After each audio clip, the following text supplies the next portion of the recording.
fellow Australians, people of the world. I came across a video last night as I was working on my car, and it was just being played in the background, but and I'm not sure what the lady's name was. It might have been Auntie Julie or something like that, an Aboriginal elder from somewhere in the Northern Territory. She was obviously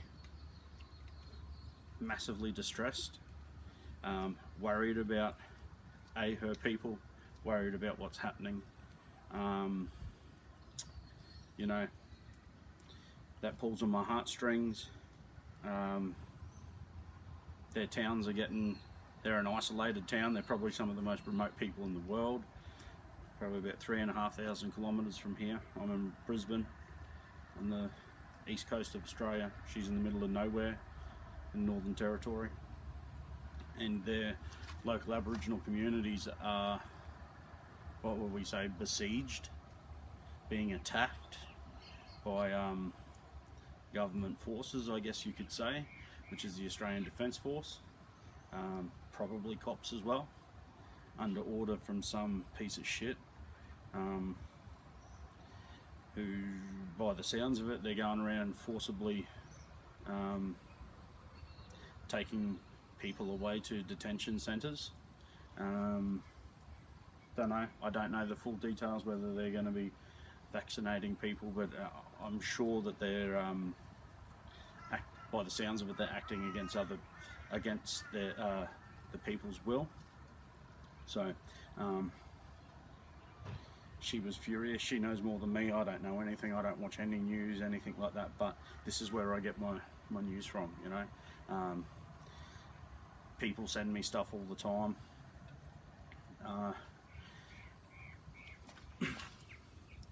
I was extremely angry for about the last ages. I've sort of done this video over and over again.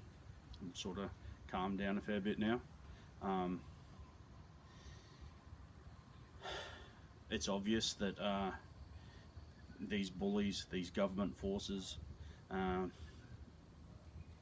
picking on these remote Aboriginal communities. They're unarmed. They got no chance of fighting back. There's nowhere they can go. They got military with all the assets of the government to round them up. You know, you could quite easily say, you know, very similar to 230 years ago, like she mentions in the video, that this sort of stuff was done to her people. It's happened again and again, and it's happening again in 2020. I know she's feeling helpless. She was calling for an army. I believe she was talking to her people, but at the same time, love, I know I'm not your blood and skin colour people, but I'm still an Aussie. I was born here. That makes me Australian. I can't help that. But I'm hearing your call. I hear that you want an army. I want to be part of that army. I want everybody else to rise up to be part of that army. I want all of those people that were in the march in Brisbane, all of the people that were in marches all across Australia. I want those people to be part of this army, man, woman and child, because this is about now and our future, and the crimes that have happened in the past.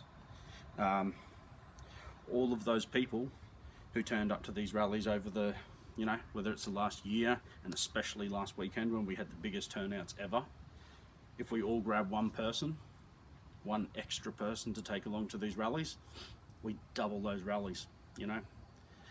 We grab three, if we all grab 3 to 5 people, you know, we're going to have critical mass very soon, and we can just walk all over these politicians, these corrupt cops, corrupt high-ranking military officials. You know, I want to keep this thing. I don't want to see my country go down the toilet any further than it already has been. A lot of people who are just becoming awake to this have got so far to go down the rabbit hole to, you know, sort of get to where me and lots of other people already are, who have been waiting for the rest of the mob, the rest of the country to catch up and start becoming angry. and had enough to get you outside, to get vocal, whether you get on different social media platforms or whatever. But what the social media is allowing us to do now is it's allowing us to talk to people overseas, all around the world. We're all in the same fight, okay? Auntie Julie, or whatever your name was, you threw your phone number out there. I wanted to call you straight away. My missus was arguing with me that you don't want to speak to someone like me, but I bet you wouldn't turn me down, because we're fighting the same fight. We're just looking at it from different angles, you know. So at the moment, I'm standing with Ricardo Bosey from Australia One, but I want to stand with everybody else who's all on the same page. Ricardo, in one of his recent videos, was saying that he's tired of people saying, Rick, why don't you do this? Rick, why don't you say that? Or what about this for an idea? And like he said, it's not about him. It's not about any other politician. It's about us. If we have a good idea, let's get something started. Let's get something rolling. Auntie Julie, if that's what your name is, you called for an army. I've been calling it for it forever. There's an army growing. And for the people out there who have got blinkers on and only look at it as this, mandates and putting G-strings on our faces, that's not it. I don't care what your gripe is with this government, with this world, with this whatever you want to, whatever angle, whatever you're angry about, you know, get out there. This is your opportunity. Take to the streets now while lots of people are angry, because if you're a divorced dad and lost the custody to your kids or something, if your little group gets out there, you know, how many people are going to be there? You know, are you going to have 1,000? I don't know. These climate rebellion people, you know, they get a couple of thousand. Black Lives Matter, they get a couple of thousand. You know, concerned, it doesn't matter what your concern is. We're, as individual groups, we're nothing. Okay, we need to come together, pull all of our little groups together. Even if you're not part of a group, whatever you're angry about, you come out, because we need to start talking together, and we need to somehow pull this corrupt structure down. We've got to start again. We need to pull the power back to the people, give it back to the people through referendum. We're meant to. That's what they're meant to do. That's what our Constitution's all about. It's about us deciding what's best for us and best for the nation, not these filthy, corrupt, scum politicians, career politicians that were also career accountants and lawyers and other sorts of scum that just rip people off their whole lives. They're disgusting. They're not even human beings. They're just servants for, just other scum. It's just multiple levels of scum, and that same scum has been pitching battles against working men from all over the world for the last few hundred years. Auntie Julie, you mentioned about yous have been occupied and controlled for 230 years. Well, I'm of Scottish and Irish heritage, and those same scum that have been occupying your lands and telling you what you can and can't do and what you have to, how you can think, etc. Well, that's been happening to my ancestors for hundreds of years, like 3 times longer than yours. So that's something that my dad instilled into me. He made sure that I did not forget what's happened to his people. Okay, and you can see what's happening to the people of Ireland, because it's still happening over there, and I can see what's happening to your people, and it's happening to us. It's just that us people who live on the coastal fringes, we're too happy with watching Neighbours and the Kardashians and all that sort of rubbish, you know, and they give them bank loans and they inherit this and they just live in like little coffee latte land, you know. It's time we bring that crashing to the ground, you know. I see the potential so-called political parties that I want to align myself with. I don't want to align myself with any political parties. I just want to see people who represent the people, and they just have to be constitutional representatives, not belong to a party. I don't want them having donations and board meetings and paper bags under the table, getting rich from overseas corporations. Look, I want to see our Ricardo Bosies, our Pauline Hansons, our Craig Kellys, our Rod Cullertons. I want to see those people talking, whether it's through the Aussie Cossack or whoever the other social media people are. I'm not on Facebook or anything else, so I don't know the other people out there. But please come together, start talking how we got to start acting as we've already won. We've won this thing already, and I want to see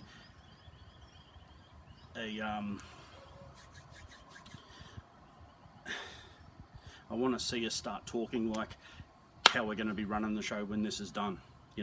I seen the interview with Ricardo the other day saying that Rod Cullerton's brother or something said something I don't care about that.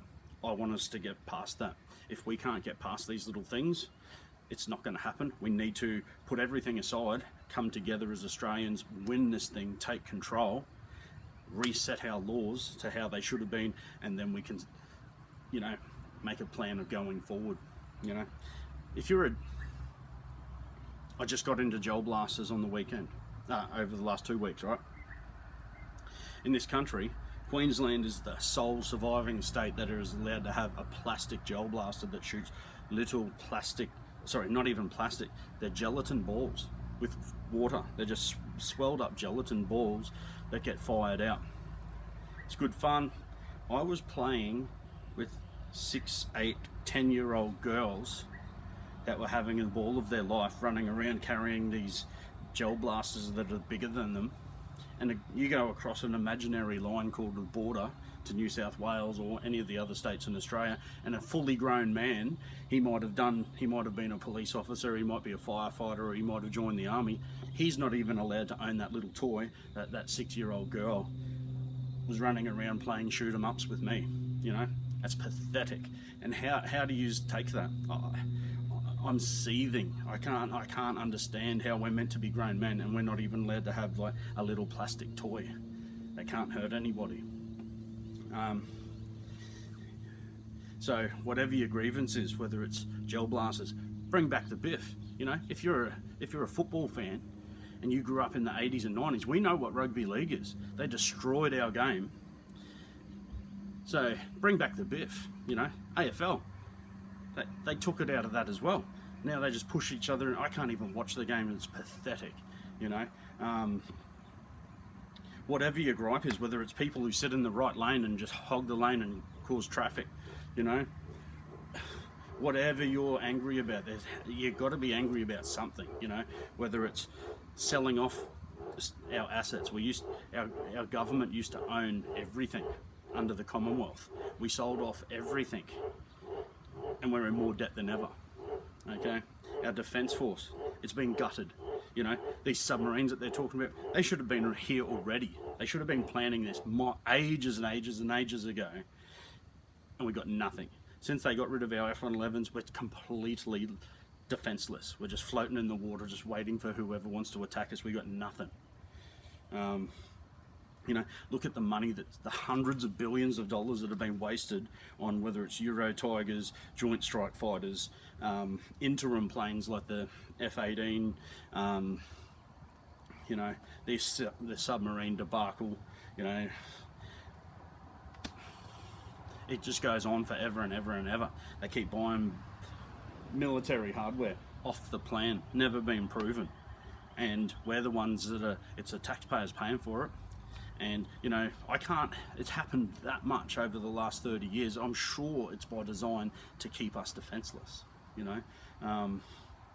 so what I want to see is all the people that turned out last weekend for their marches. I want us all back out again, and I want us to bring somebody else, at least one other person, if not more.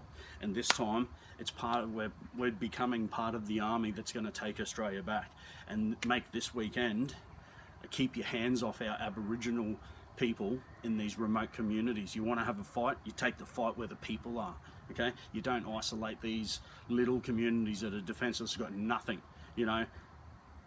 That's the cowardice of all cowardices, you know, using government trained forces with never-ending supplies against people that have got nothing. You fucking cowards.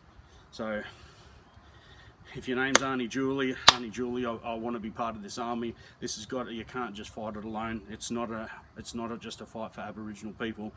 We're also having a fight over here in the major cities and in the smaller regional areas all around the country. We need to start coming together, and we have to become the army. We have to do it ourselves. We need a civilian force that can stand up.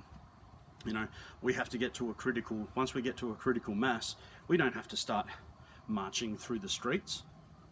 Because if you march through those streets like we did in Brisbane, by the time you go up one street, turn a corner, go down the next, and then down the next one, and down the next one, you're only going to see corrupt, fake, lamestream media. You're only going to see looking down one street and you think, oh, there's a few thousand there and they can get away with lying. We need to spill out into somewhere where you can just totally see how many people are there, whether we take over bridges, airports, you know, the main highway, freeway into town, you know, really disrupt everything, okay? If they're not going to resign, if they're not going to meet our demands and just give us what we want, we got to take it, okay? We don't need the whole country.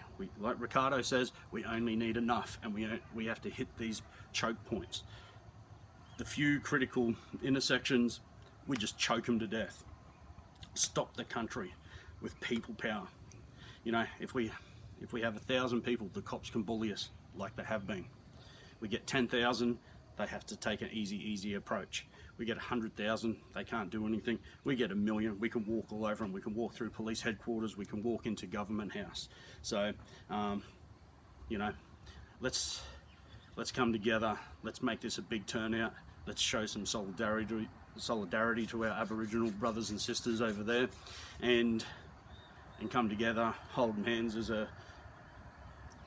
a nation prepared to look after each other, because those scum certainly aren't looking after us. And while we're fighting, while Whitey's fighting against Blackie, versus the Indian, versus the Muslim, versus the guy with funny shaped eyes and different colour skin, we're not looking at the real enemy. The real enemy is up there. They've been our enemy. They've been dictating and controlling us for hundreds of years. It's about time people from all around the world stand up and we get them, okay? They start all the wars. They make us die and fight and scrape and bow. So I never started this. All of you guys, we didn't do anything. We just want to live our lives. It's these ones who want to mess with us. They want to start us.